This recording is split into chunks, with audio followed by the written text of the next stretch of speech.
So I've had definitely double digits. I kind of lost track, but probably closer to 20 DKAs, which is diabetic ketoacidosis. Essentially, my blood sugar goes so high, and my body is like, hey, there's a lack of energy or ATP in my system. And so what it actually does is ketones are something that they always advertise in like weight loss pills and supplements and stuff like that. And what ketones do is they break down my fat, sometimes even a little bit of my muscle. It's like kind of a painful process. And so what happens is it tries to shove even more sugar from that fat into my system, which just shoots my sugar up even higher. And without insulin, it just continues to go rise and rise and rise and rise and rise. So when you have a DKA, is it? Mm-hmm. What do you do? Do they? A lot of fluids to help flush all the ketones out of my system as far as filtration goes, and a lot of insulin because that's what's going to help break down those sugars into ATP and all the glucose in my system. Now, it also, what it does is sometimes turns my blood acidic. So I've had pHs which really high, definitely dangerous. I've had some bone problems with that because it's broken down my bones a little bit. My blood goes really acidic too, and that's another reason why it's a really kind of painful process. It's kind of a long process too. It typically lasts about a day or two before I'm really back up and walking and things like that. Mentally, cognitively, I'm also like really inflicted by that too. You get really confused easily. My brother is a great case. He's the dumbest person I've ever met.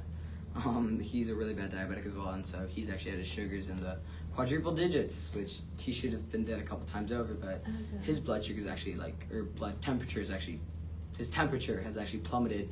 They've needed to like put heating pads on him and stuff like that, and so I know a couple diabetics who have actually died from DKA, so yeah. It's horrible. And like, have you ever had any surgeries or anything? So, because of my liver, it's a little inflamed, a bit larger. We're actually still trying to figure that out. But I've had oh crap, I forgot the name. It's okay. You could, if you remember it. Not autopsy. Biopsy. Biopsy, there you go, thank you. Autopsy. Yeah, I've had a liver biopsy, and so basically they put this little like needle with little pincer thingies at the end, and they tore out a piece of my liver to kind of check it out, and so I still have like a little dot scar right in between my ribs there. That's pretty much the only major like surgery or like big medical thing that I've had aside from the DKAs, like procedures that I've had. It's mostly just regulating your sugars, and your insulin is like a daily thing that you have to usually cope with. It's not necessarily like you go in for a procedure and then you're cured. Yeah, like I found a diabetic meme page, which is awesome.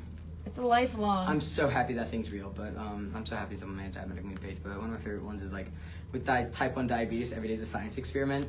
Kind of true.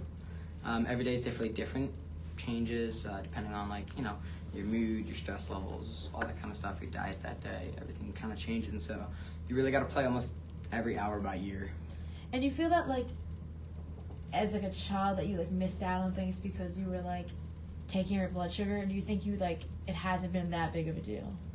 I don't think it's been that big of a deal. I mean, if anything, maybe like testing in public and that kind of people made other people feel a little uncomfortable by it. But like, if a lot of people know what diabetes is. It's pretty common. The only people that it ever really like got to were people that I didn't really care about. So like, exactly. Forget the haters. Yeah, so no, I wouldn't. I'm not that big of an impact. I never really felt like I missed out. Good.